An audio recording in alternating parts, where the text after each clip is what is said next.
Russia has never had the luxury of trusting its borders to geography alone. So, generation after generation, it built dogs instead. Living infrastructure, engineered to do the job the state itself couldn't reach far enough to do. 6 of them tell that story best, starting in the Caucasus, because everything else here is, in some sense, downstream of it. The Caucasian Shepherd dog is one of the oldest livestock guardians on Earth, shaped over centuries by shepherds in the mountains who had a very specific, very unglamorous problem. Wolves and bears were going to try to eat their flocks, and there was no cavalry coming. So they bred a dog that didn't need one. The result is an animal of enormous size and startling courage, bonded to livestock rather than to people in the way a household pet is bonded, and prepared, without hesitation, to fight something considerably larger than itself. This wasn't sentiment, it was math. A shepherd could lose a season's income to a single bad night, and the Caucasian Shepherd was the region's answer to that risk, refined by necessity rather than design on paper. There was no single breeder, no founding kennel, no stud book for the first 1,000 years of its existence, just isolated mountain communities, each solving the same problem independently, which is why the breed still shows so much regional variation depending on which valley its ancestors came from. What united all of those local lines was temperament rather than appearance. A dog willing to make a life or death decision alone, at night, with no human present to back it up.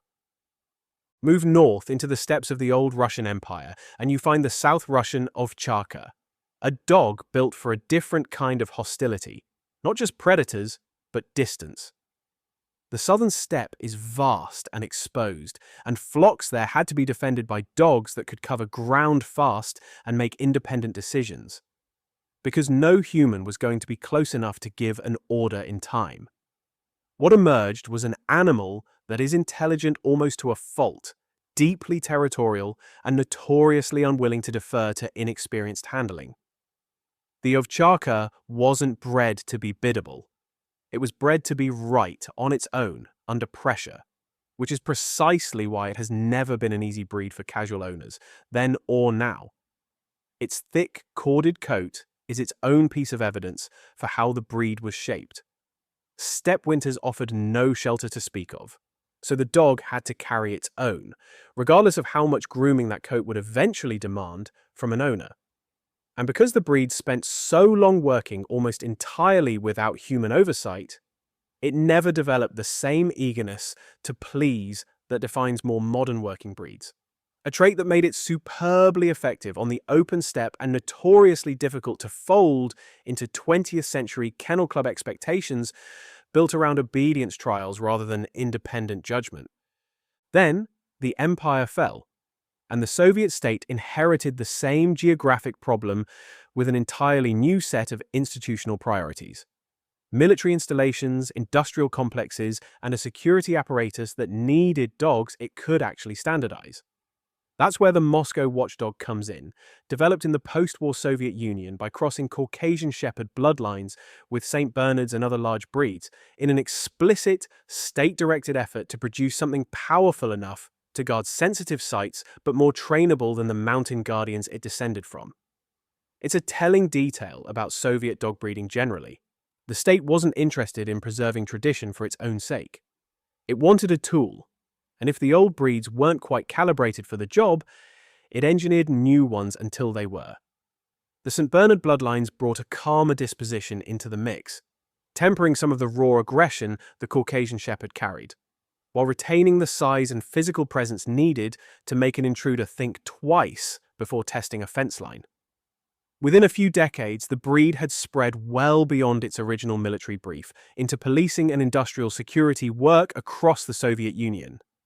A fast rollout that only a centrally directed breeding program of that scale could have managed.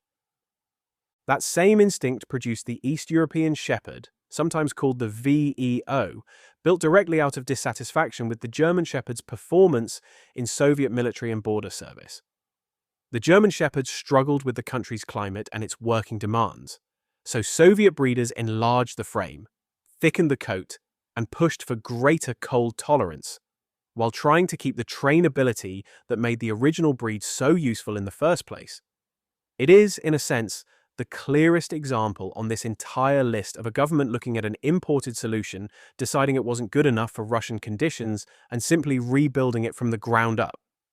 The program drew on multiple regional bloodlines beyond the German Shepherd itself, crossbreeding in local working dogs suited to the country's harsher provinces, and the result stood noticeably taller at the shoulder with a denser double coat built to withstand extended exposure rather than the occasional cold snap. Border guards and military kennels adopted it precisely because it could do a full winter patrol shift, where an unmodified German Shepherd would start to falter. The Black Russian Terrier tells a similar story from a different angle. Developed by the Red Star Kennel, the Soviet military's own breeding program, after the Second World War, it was assembled from a mix of breeds including giant Schnauzers, Airedale Terriers, and Mastiff breeds. What's striking is how deliberately institutional its origin is. This wasn't a farmer's solution to a local problem, the way the Caucasian Shepherd was. It was a state answer to a state requirement, and it shows in the breed's combination of raw strength, sharp intelligence, and a trainability that, with the right handler, makes it an outstanding protection dog. Red Star's brief wasn't limited to producing one dog either. The same program experimented with dozens of crosses across those years, and the Black Russian Terrier is essentially the one formula that survived contact with real operational use, tested and refined at military kennels rather than in a show ring. That working pedigree is still visible today in a breed that tends to bond tightly to a single handler or household. And then there is the Volkosob, which sits outside this pattern entirely and, in doing so, exposes its limits. The Volkosob is a wolf-dog hybrid, developed in Russia through controlled breeding programs aimed primarily at border security applications, selected for endurance, heightened senses, and resilience in environments that break ordinary working dogs. It is not a recognized breed by any major kennel club, and it was never meant to be one. It's the point at which the entire Russian project, take a problem the state can't solve with manpower and solve it instead with an animal, runs up against biology itself. A wolf hybrid can't be standardized the way a Black Russian Terrier can, because you're not just breeding for temperament, you're negotiating with instincts tens of thousands of years older than domestication.